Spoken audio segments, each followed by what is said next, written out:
Hi, welcome to this podcast. My name is Sasker, one of the co-founders of SkillUp, and today I'll be sitting down with Esther Boudewijns, a researcher from Maastricht University. She did an incredible research on clean cooking solutions for developing countries. So believe it or not, more than 2.6 billion people still cook on open fire within their home.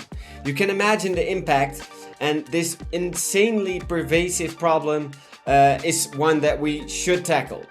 This is also the reason we wanted to talk to Esther and shed some more light on what they found. Together with Evelien Brakema, she did an incredible research which we'll get into today, and she'll also offer two very interesting implementation frameworks to help with both clean cooking solutions and the cleaner fuels to use.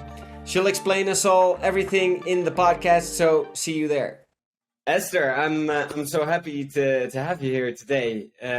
We got in touch through a mutual friend, Evelyn, and I'm very happy that we get to discuss the subject on which you're an expert, I'd say, today. I think it's going to be a hell of a story, a hell of a lot of insights. Very curious where it's going to go. And first of all, welcome to this podcast. Thanks for inviting me. Yeah, of course.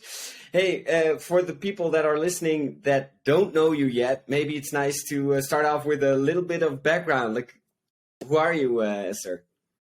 Yeah, so I'm Esther Boudewijns. I'm 27 years old. I'm living in Utrecht in the Netherlands, and I'm working on several topics. But one of the topics is clean cooking in developing countries. And that's what we're going to talk about today, and especially the implementation of cleaner cooking. All right. Yeah, sounds amazing.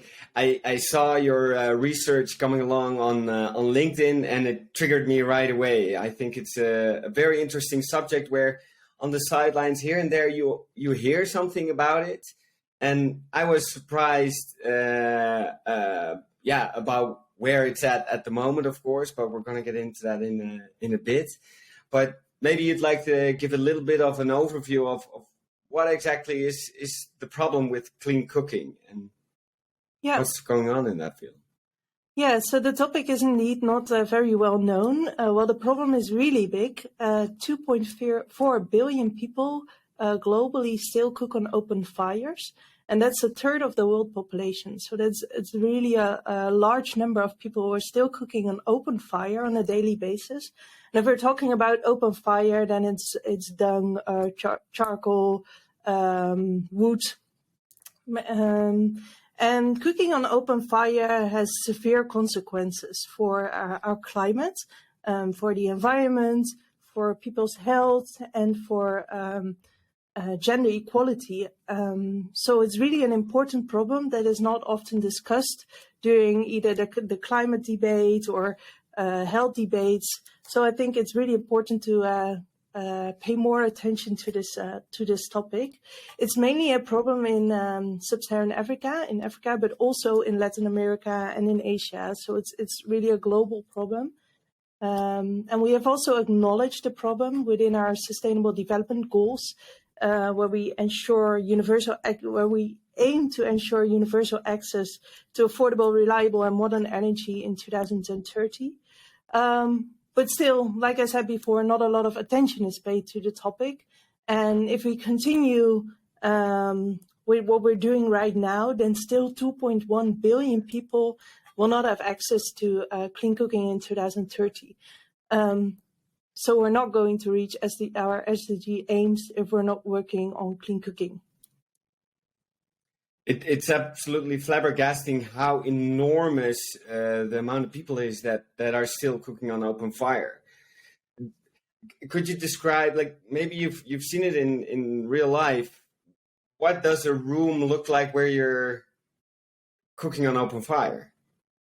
Yeah, so I worked in slums in India, and there if you walk into a small house, it's often like 9 square meters. A woman is cooking and the room is full of smoke. So if I'm going into that room or into that house, I'm really getting headache after 5 minutes, and my eyes are going to tear. And you also see it on the walls. The walls are black of soot because of the inefficient burning of the wood. So you can also really see the consequences of cooking on open fire. Wow. So not even a chimney. It's in a room, fire in a room, Yeah, pretty much. yeah, and then in a very small room with a lot of people, and often it is just one room. Yeah. Yeah. And you mentioned some of the aspects already on which it has an effect. One of them being an impact on the climate. To start off with that first, what exactly? How does this impact the climate? Yeah, so because the wood is burned inefficiently, and also wood is harvested, of course, to burn the fire, it causes a gigaton of CO2 emissions per year. And this is equal to aviation. So it's really a big amount. It's 2% of global CO2 emissions, which is really large. Wow, yeah, that sounds like a massive scale. Yeah. And a massive problem in extension to that. And apart from the climate, the wood has to be harvested. Do they plant trees next to their home and harvest those, or how does that work? Yeah, so people harvest the wood either themselves or they buy the wood. But if they harvest the wood, then it leads to deforestation or forest degradation, because a lot of the wood that they harvest is what we call unsustainable. So it's not growing back. So cooking on open fire is also really bad for the environment because it causes forest degradation and degradation and deforestation. So it has impact on the climate, it has impact on the environment, also on health. We earlier already talked about the headache and the tearing eyes, but also on a yearly basis, 3.2 million people die to the exposure of indoor air pollution, so the exposure within their homes due to cooking on open fire. And that can be due to lung cancer, COPD, heart diseases. So health is also a really important aspect within clean cooking. And then lastly, we have gender equality, because women are doing most of the cooking work. So they spend a lot of time on collecting the wood, on the cooking, which takes a long time on open fire. So they can't spend their time on other activities like education or working or having leisure time. So it's also an important aspect for gender equality. Women spend on average 10 hours a week on collecting the wood and on cooking, which is really a large amount of their time. And then besides that, they're often disproportionately affected by the health effects, because they're spending a lot of time near the fire. The health effects of open fires are mostly imposed on them. So it's, the problem is really big and has several aspects and consequences on different levels. I got it. So even the time that they do have left for doing other things, they'll most likely have less energy, feel less good to engage in either work or leisure or developing towards a better future. Yeah, I think so. Yeah, and they just have less time to do these activities because they're spending a lot of time on cooking. Yeah, and you mentioned how many people already die a year because of these effects. How should I look at the general effect that you would notice on your health? That's quite difficult, but we have solutions. So I think we come back to that later. But if we're talking about health, you can talk about the deaths due to indoor air pollution, but also the short-term health effects like headache and coughing and all those things. So yeah, it really has an impact on health that we can maybe solve. And I think that's what we're talking about next. Are there solutions available to solve this problem? Yeah, I have one curiosity. I can also imagine that not only the women are in the house, but the kids most likely spend a lot of their time there as well. How's that? Yeah, yeah, that's indeed true. So children are also really affected by cooking on open fire, especially if they're young. They're often on the mother is holding a baby, for example, while she's cooking.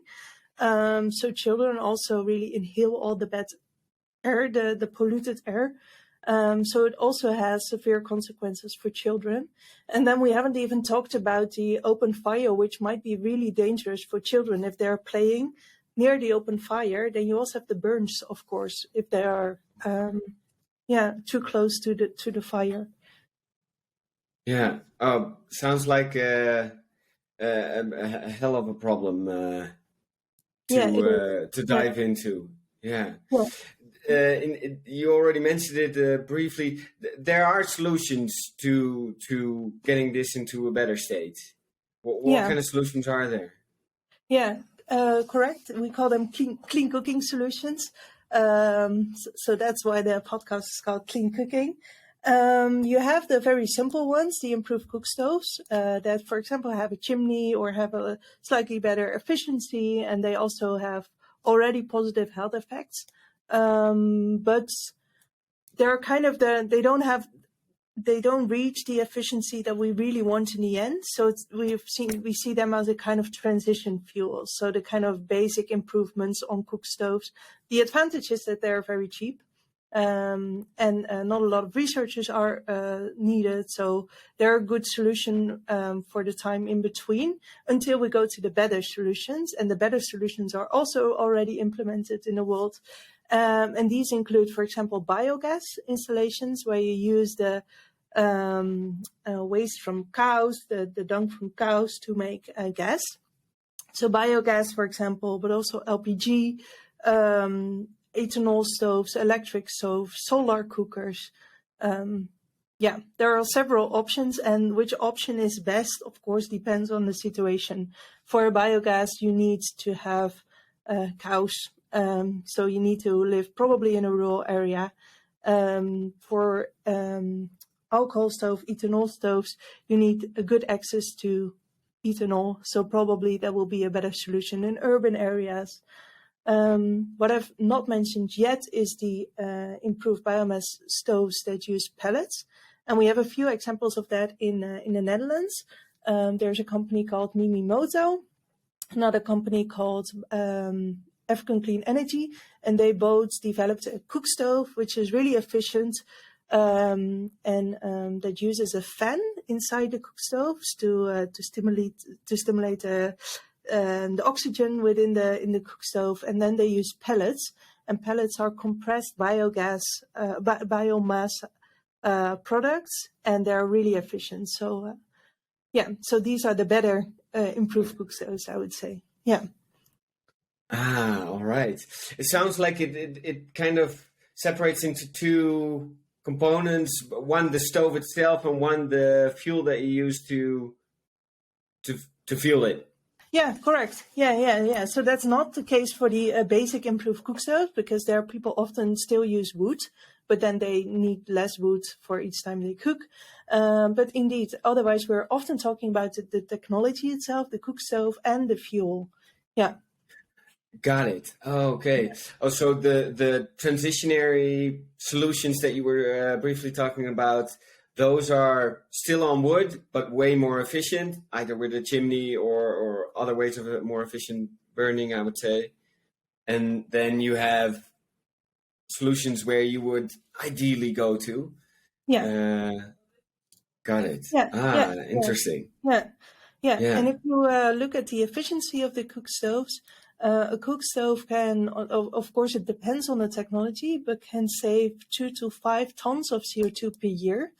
And probably this number doesn't really, or a lot of people can't imagine what it looks like. But an average Dutch citizen emits 10 tons of CO2 per year, and a global citizen, just a global person in the world, emits 3.4 tons of CO2.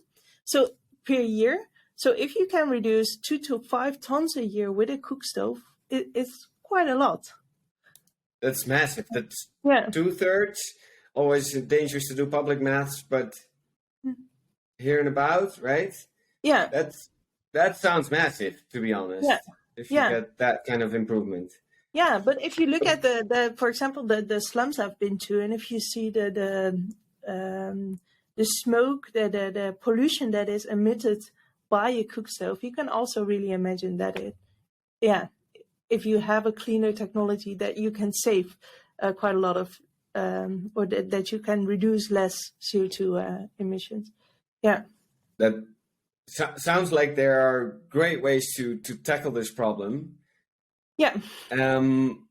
So I have also in the past 15 years or so, I've seen these kinds of technologies come about. I've heard about initiatives, massive amounts of money also that went into it, but it's very apparent that it hasn't been solved nearly. How come? Yeah, so there are of course multiple reasons for this. One is the finance. There's still not enough money invested in clean cooking. Currently, 130 million US dollars are invested on a yearly basis. Well, we need 4.5 billion dollars. Am I saying that correctly? To solve the problem. So we need to spend a lot more money on this problem. So that's one problem. But the problem we're talking about today is the implementation of cleaner cooking solutions. Because what we have seen is that there are a lot of programs in the past have tried to indeed implement these cleaner cook stoves in developing countries, but the implementation largely failed. So even if people are using the cook stove in the beginning, maybe they stop using it after several years. So adoption rates are very low if people adopt it at all. So what we can see is that implementation is really complex of cleaner cook stoves.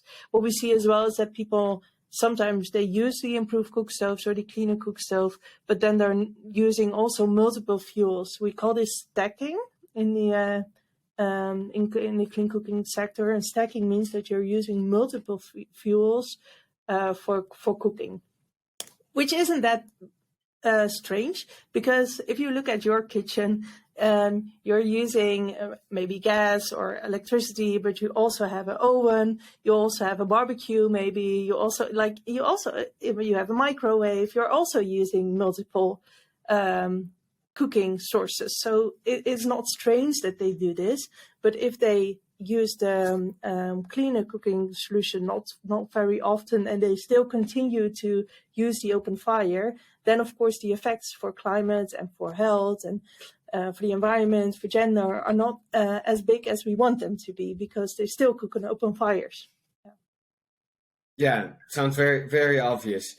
And I think that implementation driver is very interesting, because the 4.5 billion that we need now, if we could get the implementation to be more effective, I assume that number goes down, so we would reach the goal quicker. Is it right, or am I? I don't know if we can say that, but at least it's important to, if we spend money on a cleaner cook stove, it is also really important that people are using it. Otherwise, it doesn't make sense. So it's kind of a crucial element within clean cooking. If people are not using it, then you can't see any effects of the cleaner cook stove. So yeah, I think it's a crucial part. Got it. Yeah. And okay, so we're going to talk about the implementation. That's also where your research is geared towards, if I'm not mistaken. What does this? What kind of components do you see in this in that section of the problem? Yeah, I think the problem is really complex and broad, and that makes it also challenging. For example, you need multiple sectors. It's not only the health sector that we need, it's also the environmental sector, it's also the policy sector, it's also the finance sector. So it's really broad in the sense of sectors that need to be involved. Also in the sense of stakeholders. Of course, most importantly, you need to involve the intended end users and local groups. but also local and national governments, because they play a very important role, and we will talk about that later as well. Financing institutions, commercial enterprises, non-governmental organizations, so multiple sectors. And then also you need to look at the problem from a micro scale, so at the household level, what do they need and what are their need and wishes. Also on a meso scale, so wider context, specific conditions, for example, the climate. Do people need because it's very cold? Do they also need a heating source, for example? And open fires are often used as a heating source. How are we going to tackle these issues? And also on a macro scale, so on more the national policy level, it's also really important that we tackle the issues on the national policy level. So it's multiple sectors, multiple stakeholders, and different scales where you need to look at. So it's really complex. It sounds like a huge web of things to take into account if you engage in this problem. Yeah. Maybe interesting to have a little bit of insight on that. It is a huge problem, very complex, but how did you run into this one? Yeah, it's quite interesting because the topic isn't, as we said before, not very well known. In 2017, I was asked by a professor of our university. I'm also working for Maastricht University as a PhD student to help with a research in Indian slums. As I talked before, we were researching the household air pollution within slums and the health effects of implementing and improved cook stoves in the slums. So I was really walking into the slums every day and talking to people and also seeing how they cooked and trying to make a new cook stove that fitted their wishes and needs. But what we of course ran into 1,000 problems, like issues, people that were not adopting the cook stove. The cook stove was too big, the cook stove was too small. Someone from the village wasn't positive about the cook stove, so the entire village wasn't positive about the cook stove. So there were so many issues that, where I learned that implementation is really an important issue. It's not only about having a good technical solutions, it's also about really implementing it well in the community. Then in 2021, January 2021, I started as a coordinator of the Dutch Park for Clean Cooking Solutions. That's a network of Dutch organizations that are all working on clean cooking. So we have the policy involved, the Ministry of Foreign Affairs and RVO, but also cook stove developers. We have NGOs involved, commercial enterprises, financial institutions. So they're also really learned, the idea of the Dutch Park is to combine our knowledge and to identify common issues that we run into. So to work together, to just as a Dutch sector, kind of gain knowledge, share knowledge, create support, all those kind of things. That's the aim of the Dutch Park. But there I also really learned the challenges of clean cooking and the sector. So that's an important issue, important element of how I came into this sector. And then lastly, about the research that we're going to talk about, I was approached by our mutual friend, Evelien Brakema. She is working for Leiden University Medical Center, and they wanted to do a study about the implementation of cleaner cook stoves. And she knew that I was working on this topic as well. And she said, maybe we can do it together. So, there are several kind of parts how I run into the issue. But it's quite nice to do it from a research side perspective. So from Maastricht University, Leiden University Medical Center, but also to see it from the policy side and to see it from the financial sector and the commercial enterprises and the NGOs, because they all run into different issues. Got it. Yeah, and if it's such a complex stakeholder field, it's very nice to actually have all those parts, at least have a perspective and get some insight on that. Very much imagine that's invaluable to have, especially if you're researching. Yeah, definitely is. Yeah, and I think that's also nice that we come back on later, but between the gap between research and the practical part. And that's not only an issue in clean cooking, I think, but also for other parts. Research is sometimes the ivory tower we're talking about. So the ivory tower where we do the research and then the link is missing with the practical field. So it's really important to bridge that gap. Yeah, I can imagine, especially with implementation. I hear this thing in more of the enterprise context that any innovation is 20% a technical one and 80% a social one, where the implementation usually is where all the gains are made or not. Yeah, really recognize. And very cool to hear that you got to actually combine these things and look at all the facets of this field. I think I hope this podcast also helps a little bit of bridging the gap between that research and getting it used and leveraged. That would be amazing, of course. Esther, I think we briefly talked about the solutions, of course, but I can imagine there has been done a lot on the implementation front as well. Like, what kind of progress have we made so far? Yeah, so on implementation, I think progress has been made. The SDG 7 track report is published, I think, on a yearly basis. And then we can see that a lot of people gained access to cleaner cooking over the last years. The problem is that our population, world population, is also growing. And sometimes the world population is growing faster than that we can give access to clean cooking to people. So what we see in Africa, for example, is that people have gained access to cleaner cooking, but population is growing so much that if we look at percentages, there's hardly any increase or even a decrease in some regions.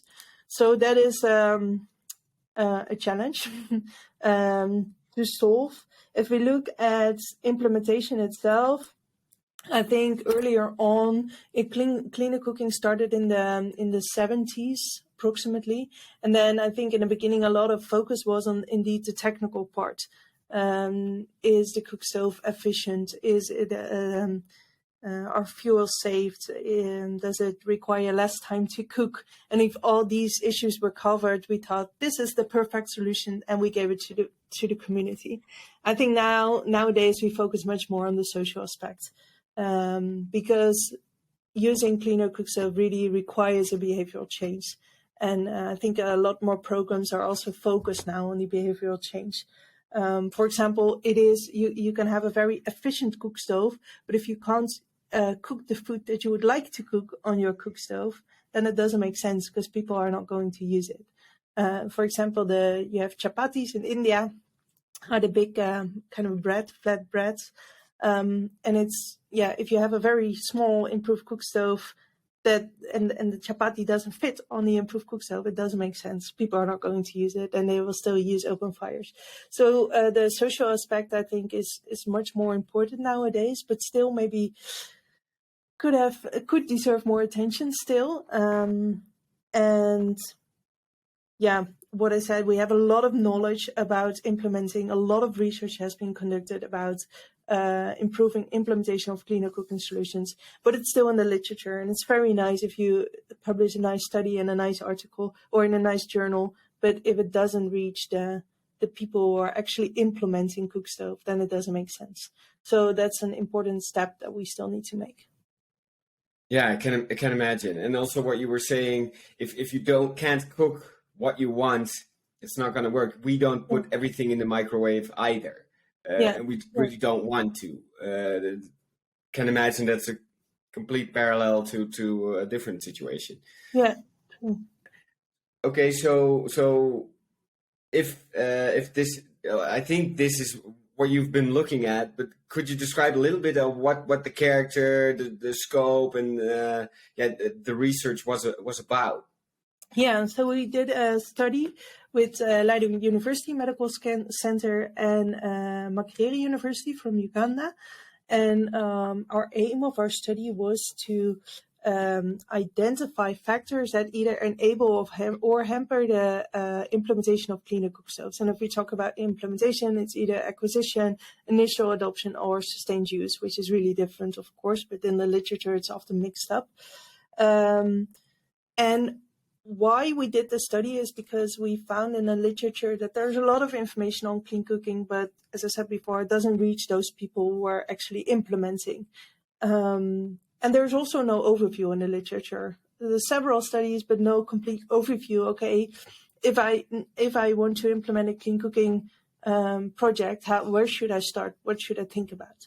So our aim was to identify those factors from the literature. And then we kind of structured them with a framework, and then we assessed how often are these factors reported and what was the quality of the study. And here it's maybe a little bit too technical, and it's a quite complicated methodology. But in the end, we kind of came up with two practical tools: one for cleaner cook stoves. So that are the basic improvements cook stoves with, for example, a chimney, but also the pellet stoves that I talked about before, and one for clean fuels, which is biogas, LPG, ethanol stoves, solar cookers. And in simple words, these are just two checklists. If you want to implement a cleaner cooking program, what should you think about? It's kind of a checklist. Have you thought about everything that could influence the implementation of your cleaner cooking solution? And we made these tools very simple so that they can be used by the people who are really implementing the cook stove. And very importantly, we're now working on, because our article is published in the Lancet Planetary Health, which is quite a good journal in the scientific world. But people who are implementing the cook stoves are not going to read the Lancet Planetary Health.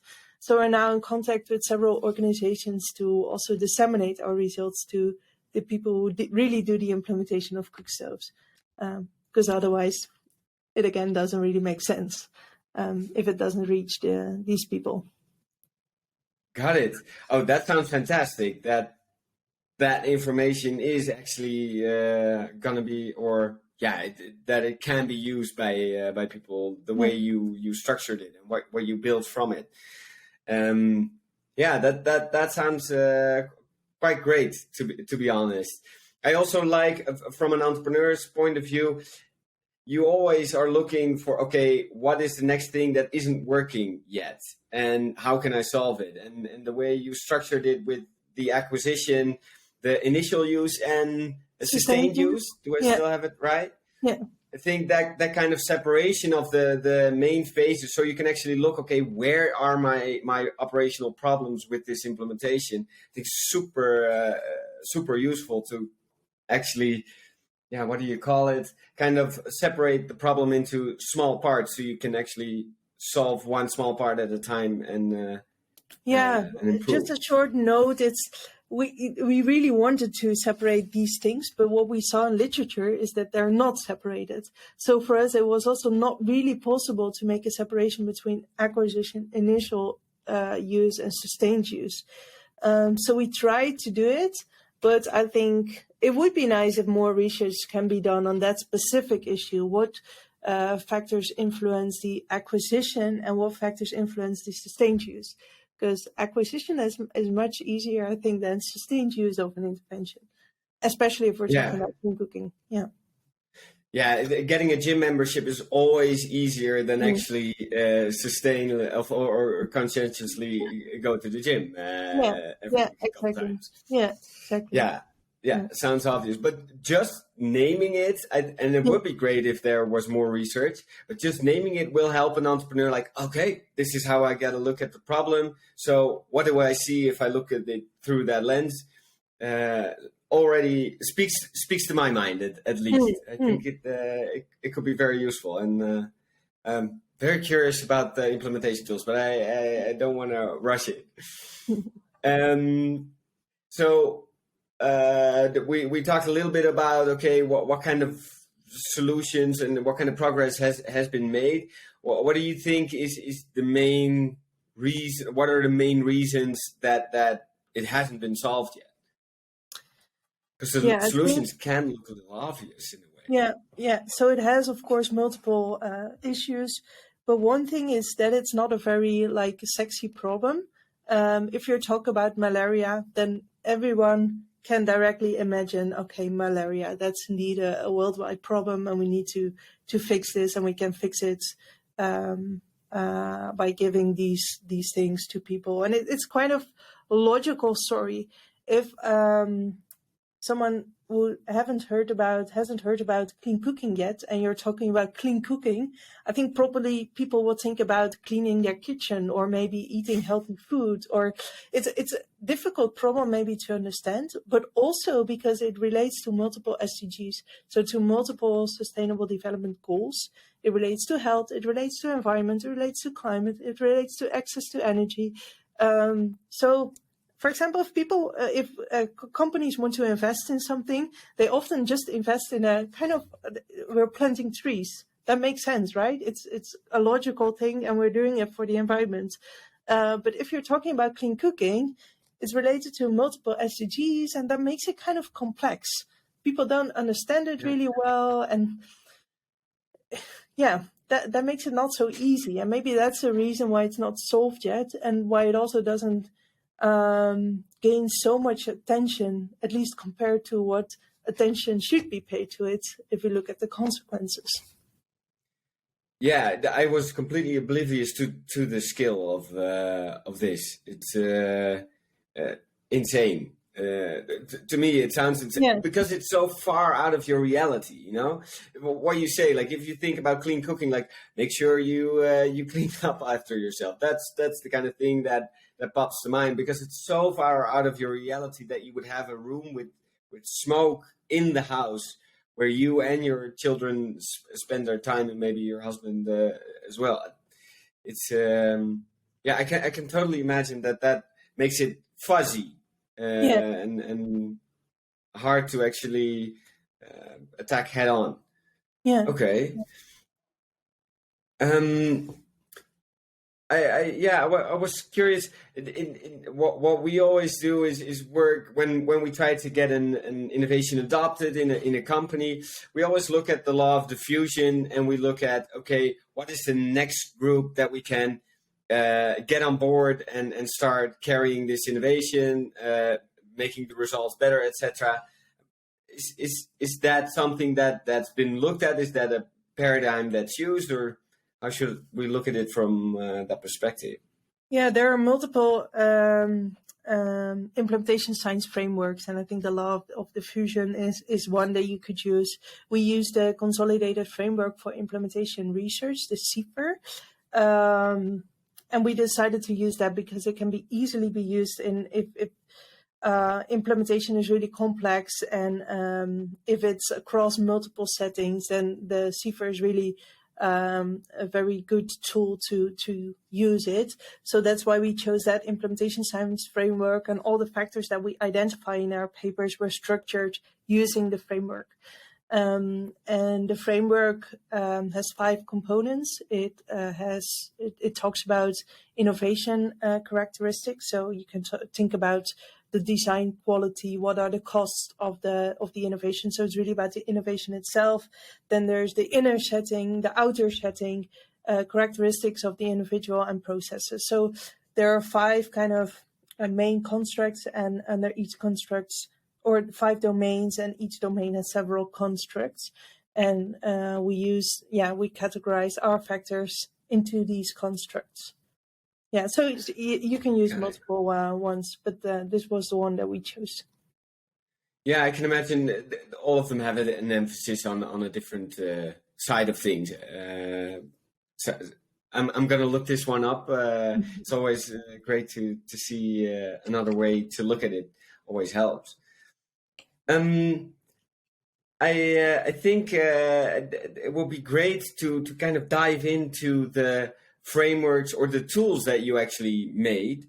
Shall we just take a look at the cleaner cooking cook stove solution implementation tool that you've developed first? Yeah, sure. Yeah. So what it is actually, the cleaner cook stove implementation tool, it's actually kind of a round with 15 factors that we're going to discuss. And each of these factors, as I said before, it's kind of a checklist. Have you thought about this?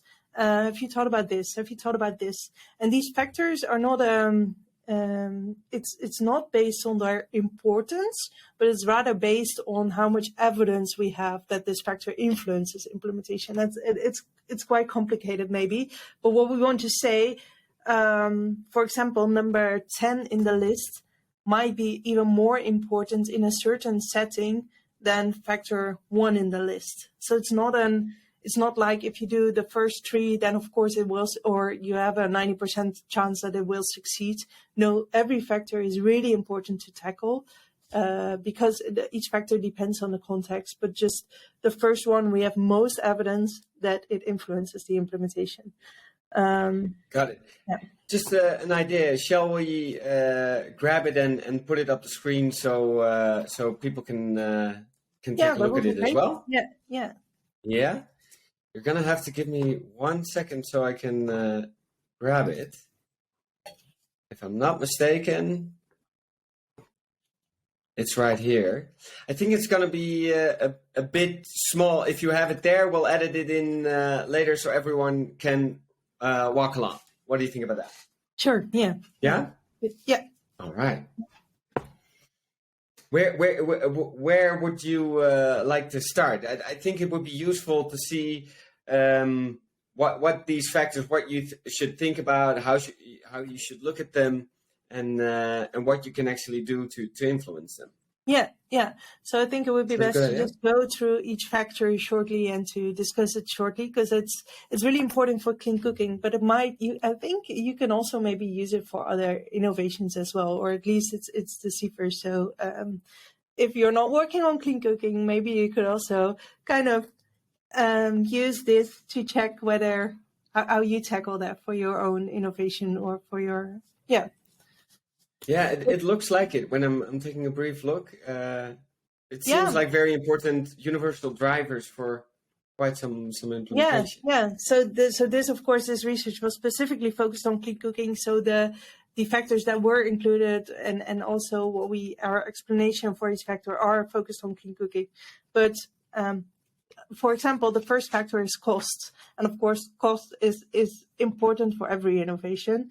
And if we look specifically at clean cooking, then we see that the initial costs are very important, but also the ongoing costs, for example, for maintenance. And a cleaner cook stove is relatively expensive compared to what people have, what people can spend.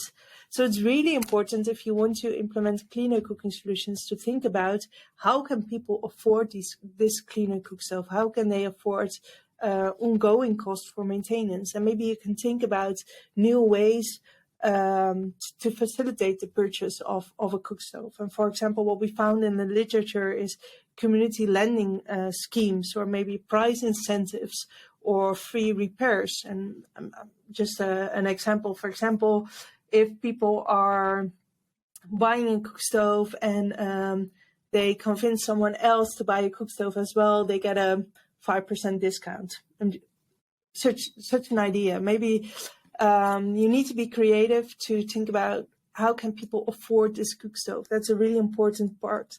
Well, we found that subsidies, which is quite often used within clean cooking, the role of subsidies was a little bit inconsistent. So from literature, we couldn't really figure out whether subsidies facilitated adoption or whether they hampered the adoption of improved cook stove. If they facilitate adoption, you can think about, okay, it makes the cook stove cheaper, so people are willing to buy it. But if a subsidy ends, it can also, maybe people are not using the cook stove afterwards. Or if they get a subsidy and they can get it kind of for free, a cook stove, then people maybe don't value the cook stove as such because it was a free product. So yeah, that's our first step. If you want to implement cleaner cook stove, think about the ways how people can afford a cook stove for now when they buy it, but also for maintenance. And think about that they don't have the money to just buy a cook stove. Yeah, I can imagine that to get momentum, you always want to aim for a sustainable financial situation for the solution.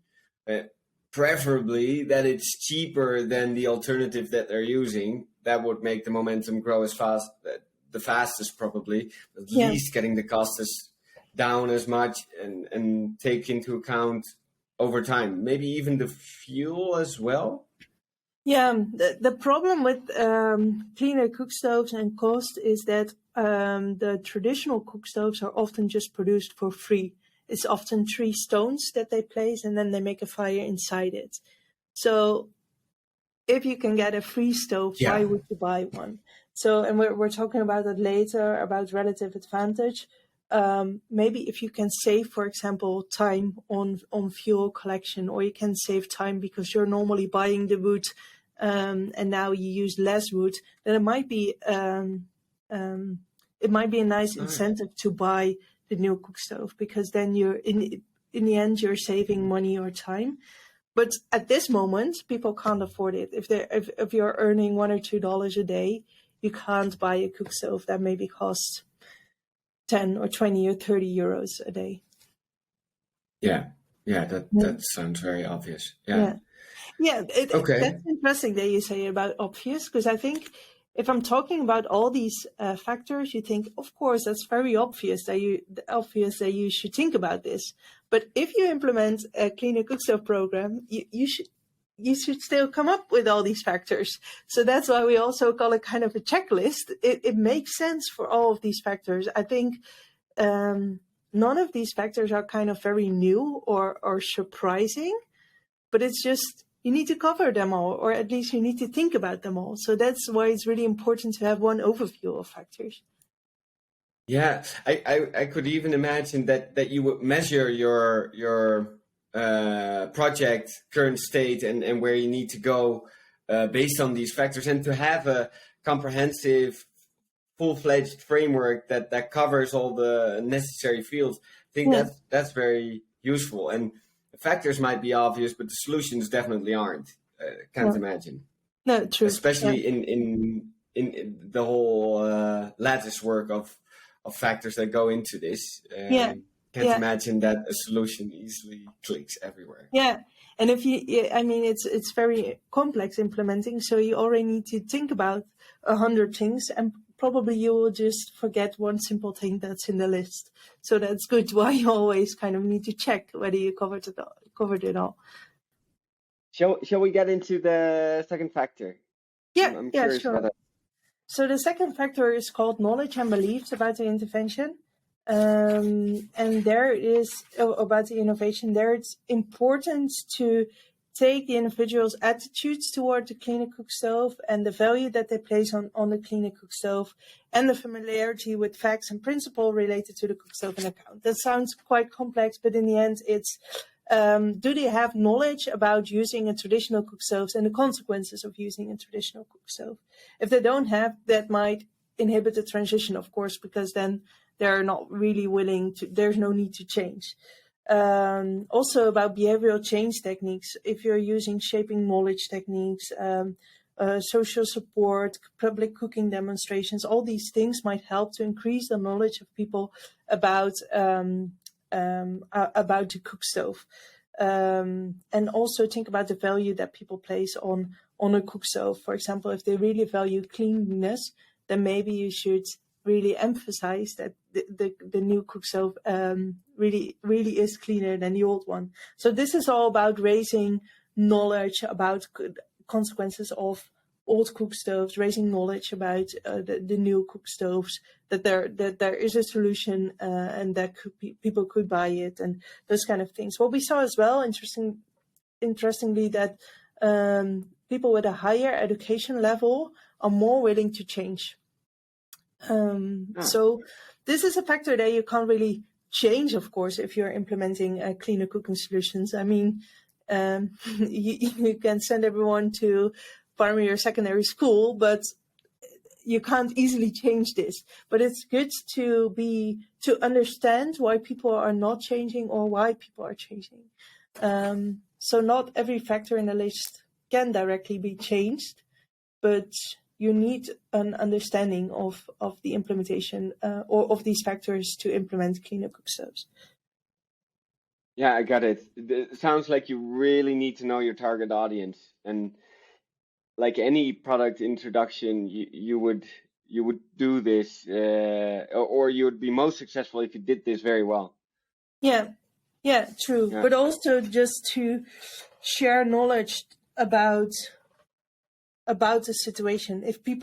For people, it's completely normal to cook on an open fire in slums in India because everyone is cooking on an open fire.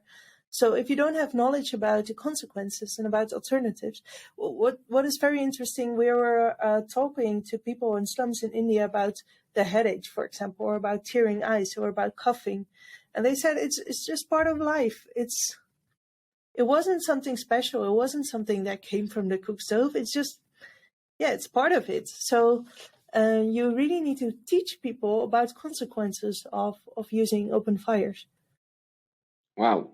Yeah, that's the thing with these problems that are so far out your reality that you can't imagine going through life like, oh, a headache is normal. Yeah. That's just the way things are. That, yeah, can imagine. Wow. Okay. The yeah, the third one, is that different than the second one? How does that relate? Yeah. So the third one is compatibility, and it means that your cook stove really fits with the culture, the geography, the season, fuel type, local practices. So it should, for example, be suitable to prepare the local cook stove. So the second factor was really about, are people even aware of the problem? Are people people know that there is a solution? And the third one, compatibility, is more about, if you have a solution, please ensure that it really fits the needs, and it should be compatible with what they normally do. It should fit in their kitchen. It should not affect the taste of their food, or at least they should be able to make local dishes on the cook stove. Cooking schedules. A lot of women are cooking early in the morning. Does it take a longer time, shorter time? Does it fit their cooking schedules? Can you cook on? Sometimes people are using two open fire. Maybe they're cooking two things simultaneously. Can you do that on a new cook stove, or do you need to do it after each other? And does it take a longer time then? Also, in regions where it's really cold, the cook stove is also used for heating, but also sometimes for lighting. So if you look at the region, is the cook stove compatible with the needs? If you look at heating, for example, is it compatible with traditions that they have? Sometimes religious value is placed on an open fire. All those things, you need to consider that to ensure that people are really going to use it in the end. Ah, got it. I can very much imagine that if you develop a cleaner cooking solution, that when you implement it in one area and it works, you have to be super strategic on what other areas that specific solution you're gonna try and implement. Yeah, exactly. For example, if we look at McDonald's, for example, McDonald's in India is really different from McDonald's in the Netherlands. They have the spices that you get on the burgers, and so McDonald's is even adapting the hamburgers to the country. So that's actually what should happen here as well. You should adapt your innovation to the local practices. Ah, yeah. I as an entrepreneur, I can very much imagine that I would just go to the neighbor, like, oh, we've done it here, let's expand close by because we're there, and then you find out, and then you get stuck, most likely. Yeah. So for every region, you need to check whether the cook stove is still compatible with the region. And that's an option, but maybe a better option is to develop it together with the local community. But we come back to that later. All right. Yeah. Shall we go to the fourth one? Yeah, that's the design quality and the packaging. Of course, a product needs to be of high quality, otherwise people are not going to use it. So it should be, for example, safe. That's very important, that it's safe to use, that it's effective, so that the cook stove really works, that it is faster, for example, that you need to use less wood, that it's reliable, that it always works when you want it to work. So it should be easy to use. It should be easy to adjust the heat, for example. That's not really possible with open fires, but people find that really important. It's nice to, if you can adjust the heat, but also if it's stable, for example, if it if it doesn't fall if you put a pan on it. And what we've seen is that a lot of cook stoves in previous programs broke after a certain time. And if it breaks, and people are not going to use it anymore. So it's really important, I think, for every product, if you're talking about cleaner cook stoves, but also about your mobile phone, you also want it to be of high quality. So of course you need to look at that for cleaner cook stoves as well. Yeah, I can imagine that. Also the reliability.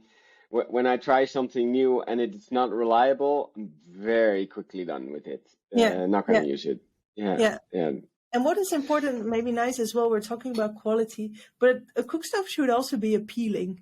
It should have a nice look for people. If it's just a boring thing inside their homes, a lot of people have just one home where they sleep and cook. So it should have a nice look.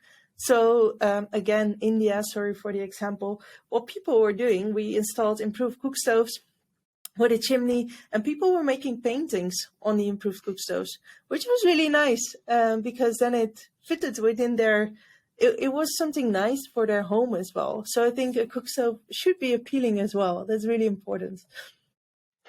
Good one. Yeah, in a way it sounds like you should use everything available to you to make it appealing to use it. And as aesthetics, in the end, humans are so geared towards beauty, or maybe novelty could be a thing.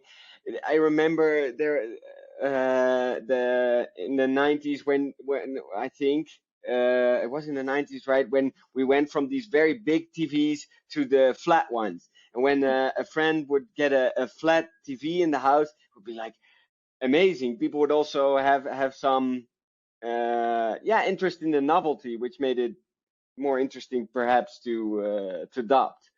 I can imagine it works exactly the same with anything you put into your house. Yeah. So, for example, the colors. You have cook stove producers who have different color. You can buy a yellow one, you can buy a blue one, you can buy a red one. So people can choose what they want to have in their house. I mean, it's an important element in their house, right? So, yeah, that's also part of our design quality and packaging elements. Might go under the radar so easily. This driver. Yeah, so that's why it is important, I think, that we have done this research and made this checklist, because it needs, sometimes you're so happy that your cook stove is working and that it is efficient, that you're just completely, that you just completely forget the appealing part, that it should look nice as well. Yeah. Yeah. And I don't know, the couple of bricks that you can make a fire in, I could imagine that kind of tricks you into the thought of, well, it's not super appealing now, so it doesn't have to be appealing. But you're kind of missing an opportunity, perhaps, there. Or I don't know what they look like. Maybe I'm completely wrong. No, yeah, I think you're right. Yeah, now it just looks like 3 stones with a fire on it, and then it looks black, of course, due to the soot. So if you can have an appealing one, it makes it easier to choose an appealing one. Yeah. Got it. We can move to the next one. Let's do it. Relative advantage, which also completely makes sense, of course. The benefits of using a cleaner cook stove should exceed the cost or the disadvantages of using an improved cook stove. And if we're talking about benefits, you can think about the savings, the money that you save because you need to buy less fuel or wood, or savings that you make in terms of time, freeing of time, because it's more convenient to cook on a cleaner cook stove, because it's cleaner and your walls are not black anymore due to soot, but also the cooking materials that you cook with, so a pan or utensils, are also, they become black if you cook on open fire. And if you have a cleaner cook stove, they kind of remain clean. So that's also an important part. It's a status symbol, reduce smoke in the house. So there are a lot of advantages, but they should exceed disadvantages. For example, if there's not really if the stove isn't really working well and people are not saving time, then people are not going to use it. Why would they? Because there's no advantage. But we should also not underestimate the value of traditional cook stoves. So I talked about heating and lighting before, but also cooking traditional dishes. People are used to it, so they don't want to change. So traditional fuels also have advantages. And if the advantages of the newer, cleaner cook stove are not are relatively low compared to the advantage of the traditional cook stove, people will still use the traditional cook stove. Completely makes sense, right? It's super logical, but you need to think about this and really check on forehand whether your cook stove really has a relative advantage compared to traditional cook stoves. Got it. Yeah, and I can imagine your food tastes different, and you're attached to mom's cooking, obviously. Yeah. So if it's gonna change all of a sudden, no Yeah. one in the family is happy. I could imagine. Yeah, exactly. For example, people want to have the wood smoke in their food. You know what I Yeah. mean? If you're cooking on a barbecue, then you have the smoke taste. If people are Yeah, really used gas to that, barbecue. and then they cook on a cleaner cook stove, then the smoke taste disappears. Why would you then use a cleaner cook stove if the traditional cook stove has the smoke taste? Yeah, I completely understand. Like, why do we use barbecues with coals? It takes forever to light them, probably because of this. Yeah. But have you heard about any project, any endeavor where they found a little way to counter that, to mitigate that downside? Just thinking about example, I think also people need to it's behavioral change. People need to get used to the new situation. I mean, your grandparents probably also cooked on open fires, and then now we don't even miss the smoke taste in our food. But some cook stoves also kind of made an adjustment to their stove, so that's possible to make the breads on the cook stove. So yeah, there are different examples, but maybe people also there should be a kind of behavioral change maybe as well.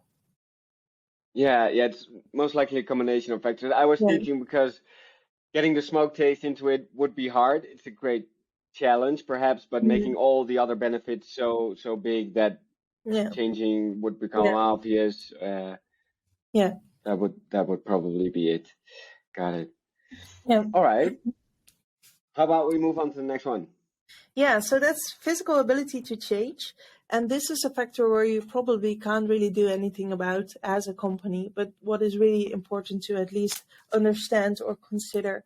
So households with higher income levels, who are wealthy, who have their own house, have access to credit, are of course more likely to switch to cleaner cooking solutions. So poverty is one of the main factors that inhibits the transition to cleaner cook stove.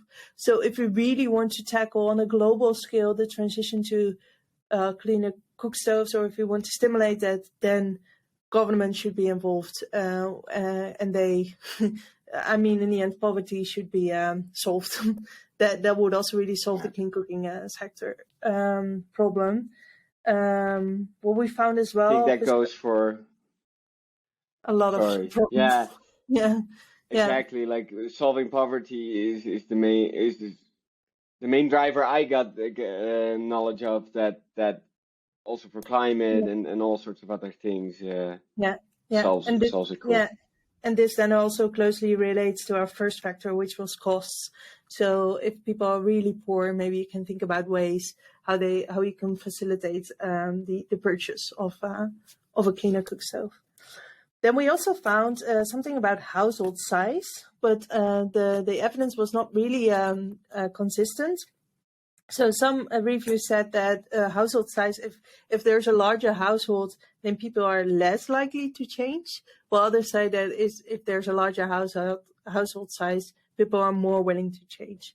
So we can't really say something about that, but maybe it's important to, or maybe for future studies, you can take into account household size. How does that influence the implementation of cleaner cooking solutions? Yeah, for example, why people would not switch if they have a larger household is because then the cleaner cook stove is just too small to cook dishes for a large number of people. That would be a reason why people are not using it in a large household. Yeah, and on the other side, it could impact cost probably. Yeah, might be. Yeah. Okay, something to test in the field, I hear. Yeah, it would be interesting. Yeah. So the next one is delivery infrastructure. Of course, there should be access to the cook stove itself. There should be access to spare parts if something breaks down. There should be access to maintenance. So how is the delivery structure of the cleaner cook stoves? If people are living in a larger settlements and close to urban areas, people probably have more, or it's easier to get access to cleaner cook stoves. In rural areas, it's more difficult because you're further away from roads or sorry. And you also want to have a sustainable, reliable supply of cleaner cook stoves. So it's just urban areas. It's probably easier than rural areas. And that's what we also see if you look at the numbers. People without access to clean cooking are mostly living in rural areas and not in urban areas.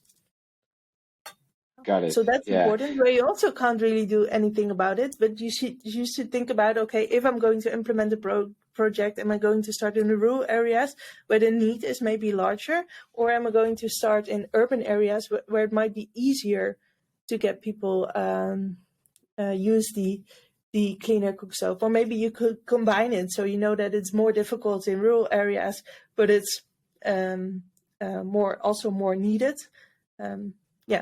These are things to think about. And you could, of course, design more durability into your product when it's in a rural area, so at least the maintenance infrastructure can be less. Yeah, maybe. Yeah. Next one. What you could do as well as, or that was mentioned one or a few times, if you could let the local community produce the cook stove itself, then you don't need access to maintenance or you don't need access to sustainable supply. So that's also an interesting solution here. Definitely. Yeah. Sounds like it. Yeah, the next one, we're coming on a more macro level. It's external policies and incentives. And here the local government, the national government, but also the international community plays a major role. So this is all about improvements, or for example in supply chains, increasing income levels, what we've talked about before, ensuring the availability of financing support, but also national standards, laws, regulations, for example, and we come back to that later on ethanol, for example. It's really important that you have certain regulations about that, but also on regulations for a cleaner cook stove, the quality of cleaner cook stoves, for example. That would be nice if national governments can ensure that cleaner cook stove have a certain quality, that these are regulated, or so they play a major role in that. Also in subsidies, we've talked about that before, whether it's really effective is not very clear from the evidence. And then what's also important is coordinated efforts and links to broader rural development programs, so that the government can really play, either local governments or national governments or international community can really play a role in coordinating efforts together, for example, between NGOs and local communities, or between programs on hygiene and sanitation and cleaner cooking. Could we maybe combine those kind of things? Government really plays an important role in this, and also, of course, in securing money and putting it on the political agenda. Got it. And if you're going to implement, you would probably look at, okay, where is it the most beneficial policy landscape to start Yeah. an endeavor? Yeah, again, maybe you can't directly change it as an implementer, but you could look at what are the regulations. Are there from local or national governments? Are there ways available to facilitate the purchase? So just check what is currently being done on a policy side, or to stimulate the use of cleaner cook stove, and could we maybe use that within our implementation program? Yeah. Yeah. All right. Good one. Shall we move on? Yeah, sure. Yeah, and the next is about other personal attributes, which is really broad. It's about gender, it's about age, it's about households with children. What we see is that women in general have a stronger preference for new technology, which also makes sense because they're the ones who are cooking. So the men probably don't really see the problem because they are not cooking. But women do not always have sufficient authority to make the decision to buy a cook stove. Because women are cooking, but men are often making the decisions on how to spend the money that they have. So women really need to kind of convince their husbands that they really need this improved cook stove. But women in general have a stronger preference for these cleaner cooking solutions. And then what we see is that young women and households with children are also more likely to adopt a clean cook stove. So if you want to implement a cleaner cook stove program, you could, for example, in the villages, focus first on the young women and the households with children. And if they switch and they experience the positive effects of cleaner cook stove, then probably the rest of the village will use it, will buy it as well. So yeah, this is maybe where your focus could be on first: households with children and young women and women in general. Yeah, although you should also include the men because they're making the decisions in the end. So if you don't include the men, then probably only focusing on women doesn't make sense. Yeah. Good one to take into account. Yeah, definitely. Yeah. It's becoming quite a long list, right? It is. Yeah, but it's a difficult problem. Yeah, they're all quite logical. What I said before, it's all quite logical, but you should think about it at the moment that you implement a cleaner cooking stove. I think the details you're naming give a lot of insight on what to really think about, what to take into account. I hope that's going to help people that want to implement a clean cooking solution. So one of them I see on the list is the access to knowledge and information. Yeah. How about that one? Link to the second one, which is knowledge and beliefs about the innovation, but that was more about, do they have knowledge about consequences of using the traditional cook stoves, and do they know that solutions are available? But this element is more about awareness and knowledge about where to buy these cleaner cook stoves, how to use these cleaner cook stoves, how to maintain these cleaner cook stoves. If people don't know that, then they're probably also not going to use the cleaner cook stove or buy the cleaner cook stove.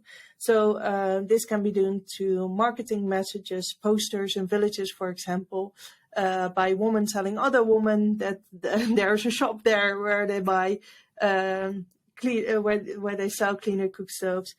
By cooking demonstrations. So what is currently being done by several organizations, for example, in refugee settlements in Kenya right now, is that there's just in the slum, there on one day a week, I think, they demonstrate the several cleaner cooking solutions that they have, and people can kind of try them, and there's knowledge about how should you use them and how should you maintain them. So this is really happening in the field. And I think it's also really important. So user trainings on how to use the improved cook stoves, that people are also confident that they can use it. This makes me think about these Tupperware parties at home. Yeah. But then for clean cook stoves. Yeah. And the evidence has shown that this really works. If you demonstrate the cooking solutions and you give trainings to users, then implementation will improve. Terrific. All right. Yeah. And then if you want to do, we're coming to the next point, if you want to do these demonstrations, of course, you should have available resources. So you should have researchers for promotion and awareness campaigns, for these demonstrations, for trainings. You should have available supply, of course. You should have you should ensure that the spare parts, if something breaks, that it is available. You need resources for after-sales services. What we've seen before a lot is that people are buying an improved cook stove. A company is leaving. If it breaks, there's no after-sales service. So people are not going to use it anymore because it's broken, for example. So after-sales service is really important that you secure that. And also resources for monitoring, quality control, for evaluations. Interestingly, also for this factor, you might think, okay, it's super logical that you should secure available resources, but these are all factors that have caused failures of previous programs. So apparently, people are not thinking about this when they implement cleaner cooking programs. So that makes it even more important, highlighting the importance of this tool to check whether everything is really covered. I think that's where the value of the comprehensiveness of this tool helps. That you might get all of them right, but not have this last one that you just described right. Yeah. And again, you're back to square one. Yeah, exactly. And that makes it really complex. That if just one small thing is not tackled, the entire program can fail. So it's really important to think about all of these factors. Yeah. Got it. Shall we take the last ones? Yeah. So one of those is peer pressure. And I earlier mentioned the example of the village, right? That if someone is negative, then the entire village is negative. And if someone is positive, that the other side might work as well. The entire village is positive, especially if it's a community leader, for example. Interestingly, in Indian slums, you have a slum leader in every slum. There's one person in the slum who is also living in the slum, and it's kind of the leader of the slum. So if you convince the leader of the slum that cleaner cooking is really important, then the entire village might be more willing to adopt it as well. So you can kind of make use of peer pressure if you ensure that the experiences, of course, of these peers and social networks are positive. So then we come back to the other factors like relative advantage, design quality. But if it's positive, then it can be really helpful, peer pressure. Also, people might see it as perceive it as prestige, because it really gives the cleaner cook stove, gives them an image of prosperity, modernity. So you can also kind of maybe use that if that's really important for people. If my neighbor has a cook stove, which is really cool, then I would like to have it as well, because otherwise my neighbor is way cooler than I am. Like if your friend has a new mobile phone, you also want to have it, right? Because if you have a very old one, you also want to have the new one because your friend has it. So that also works for cleaner cook stoves. Yeah. In the end, it's just humans. They act the same. It's just humans. Yeah, indeed. Yeah, then we go to factors that are kind of covered before as well, but the needs and resources of the users. So ensure that you have a user-centered design, have an in-depth understanding of the needs, preferences, contextual drivers of the cook stoves. Earlier, what I said before, cook stoves producers often focus on efficiency, emission reduction, but that's not always important to people. So really talk to people about what they need, what they prefer, what kind of color they prefer, for example. It's really talking to people and understanding the needs and resources of the users. And then links to the next one, engage innovation participants. Which is not happening a lot in clean cooking. And that's quite surprising, maybe. You're developing something for users for women in African countries, for example, and you do not involve them in your development work. That's not right. You should really involve the local communities in developing the cleaner cook stoves. For example, again, what we did in India is that we went into the slum houses and we gave them those kind of plastic blocks, and we said to them, please build your own cook stove. How would you like your cook stove to look like? So it's really engaging local communities from the beginning, allowing local communities to provide feedback. And if they're really involved in a project, it's of course also more likely that they will adopt a cleaner cook stove in the end. Yeah, that sounds so terribly obvious. The way to fail at making a product is to not involve your user and test and iterate. Yeah. I Yeah. think in the kind of startup world, this becomes ingrained. Like, test it as soon as possible, as soon as you can, because everything you come up with is probably a bad plan at first, and then you just develop it over time to Yeah. make it good. Yeah. Yeah, True, but but I think in the past, too much focus has been on the technical part. Does it work well on the technical side, and not on the social side? And therefore, it's really important to involve the local community. yeah, I can imagine you just don't arrive at the problems more downstream if you just start tinkering in your attic on your clean cooking Yeah, solution. yeah, You need to see these people and see them use it and see where the problems arise and iterate from there. yeah, yeah. Um, Fully agree, but that apparently is not, or has been not been done in the past before. So I would yeah, really advise cleaner cook stove implementers to involve the innovation participants indeed as soon as possible. yeah. It's very tempting. As an entrepreneur, I always have these ideas, and I think this is going to be great, and everyone will want this. And usually I'm wrong, and by some time you learn that it doesn't work like that. Everything you develop that you came up with, that's going to fail, and everything that you develop based on a question of a customer, that'll work. Yeah, Um, yeah. yeah. But I definitely hope that people do this these days. I hope so too. Would be Yeah, great. Yeah. yeah. We're going to the Brings last us one. kind of to the next part. Yeah. Yeah, I think to the last one, which is reflecting and evaluating. So it's really important that you that people can give feedback on the cook stove, that you monitor its use, that you keep on evaluating. Is it still? Can people still use it? Are sometimes maybe some parts of the cook stove don't work as well as you want to? Can we maybe improve that part? So this is about continuously reflecting, evaluating, improving, which also makes sense, but does not happen a lot. How does it work in real world scenarios? And how can we refine our products? That's, the last thing you should definitely think about if you implement cleaner cook stoves. Got it. I think we had a great comprehensive overview of this cleaning cook stoves. Let's have a short break and come back right away with the next tool. Yeah, How about it? sure. All right.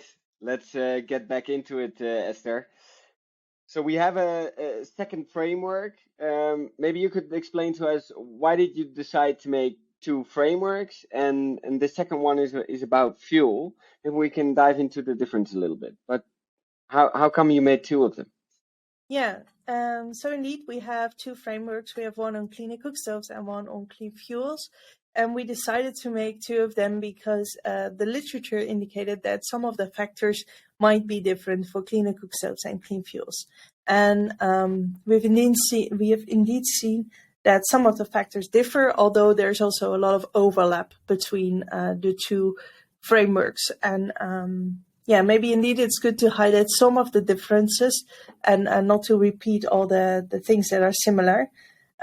So one example, if you look at cost, you can imagine if for a cleaner cook stove, you are still using the wood which you collect or buy, but for fuels, you need to continue to buy the fuels over time. So for ethanol stoves or for LPG, you not only need to buy the technology, so the LPG stove or the ethanol stove, but you also need to buy the fuel over time. So you should ensure that people can afford to buy these fuels over time. And a practical example, you can think about the big LPG cylinders, which people can buy, but it's a really large amount that they need to buy in one time. Well, if you have the smaller LPG cylinders, that will allow people to pay a smaller amount of money at different times. So it's not a lump sum payment, not something they need to pay a very large amount that they need to pay at once, but people can buy the fuel just in kind of smaller amounts, which is cheaper for them. So that's important. That's an important difference between clean fuels and cleaner cook stoves. Can imagine. Yeah, it's way more comfortable to do small payments instead of just lump sums. Yeah, exactly. Makes total sense. Yeah. Yeah. How does that work? I can imagine with fuels it works differently with government also. That they in infrastructure. How is that? Yeah, that's indeed the case. They play a major role in market and trade policies, for example. So to ensure that the trade is going well for these fuels, but also for regulation, certification, for standardization. So you want to make sure that the fuels are safe to use, for example, and governments play a major role in that. But also in the provision of infrastructure.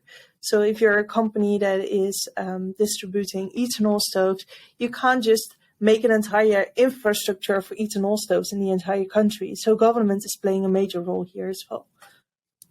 Yeah. Got it. Yeah. So that's an important difference to look at. Yeah. Are there any other differences between the clean cooking and the fuel? Yeah, maybe if we continue, on the delivery infrastructure, then of course it is important that there's stable supply. So if people are used to using the ethanol stove and then there's not stable supply, so ethanol is only available during certain months of the year and then it's not available and people need to switch again, and or for example, it's not reliable if people are using electric stoves, but electricity is not working for some hours a day, then people are not really willing to use it. Of course, it should be reliable and supply should be stable. That's really important for clean fuels.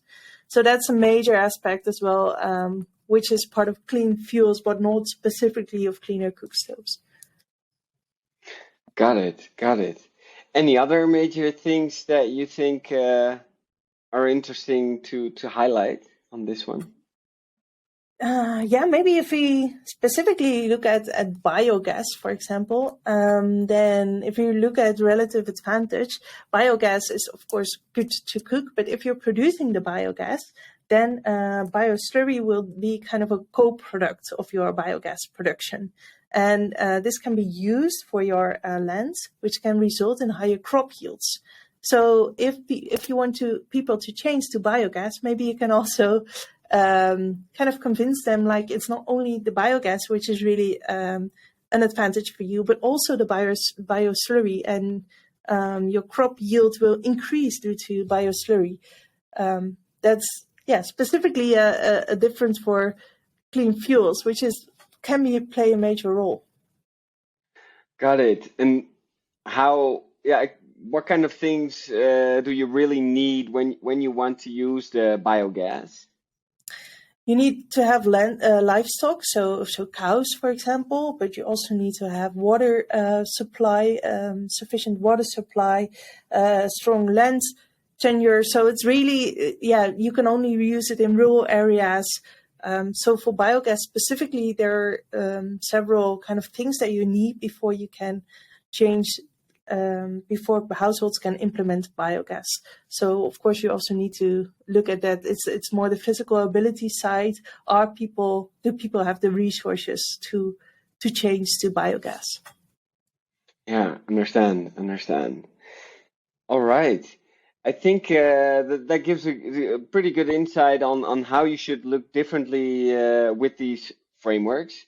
I really hope that this will help implementing parties, people that are really engaging in this problem, to do it in a very thorough manner and really get this progress going. Because I think, to be honest, I was oblivious to the scope and scale of this problem, and I think 2.4 billion people that still cook on open fire. Yeah, it would be amazing if we can accelerate the progress towards a better situation. Yeah, that's true what you're saying. And I think clean cooking, and especially if we get the implementation right of clean cooking, there will be a win-win-win-win-win situation. It's good for our climate, it's good for our health, it's good for gender equality, it's good for forest. So why are we not working on it? It's really important to tackle this and to improve the implementation of cleaner cook stoves, and indeed to accelerate the transition to cleaner cooking solutions. Yeah, I really hope to see that in the coming years. I hope this podcast can do a little bit to help people see the framework, understand it in more depth. For the tool and the paper, we're gonna put links down below in the comments and in the description of this podcast, so someone can engage further. I can imagine that people would also want to reach out to you. How could they best approach you? Yeah, we can make sure to put my email address in the comments as well. And please feel free to contact me if you have nice ideas, if you want to share your experiences, and I would be happy to connect. All right, sounds terrific. We'll make sure to put the email address there. And yeah, Esther, I would love to thank you for taking the time to give us this insight. And it was a true pleasure having you here. And hope to see you again, and hope we're gonna have some new steps that have been taken to talk about. Thank you very much.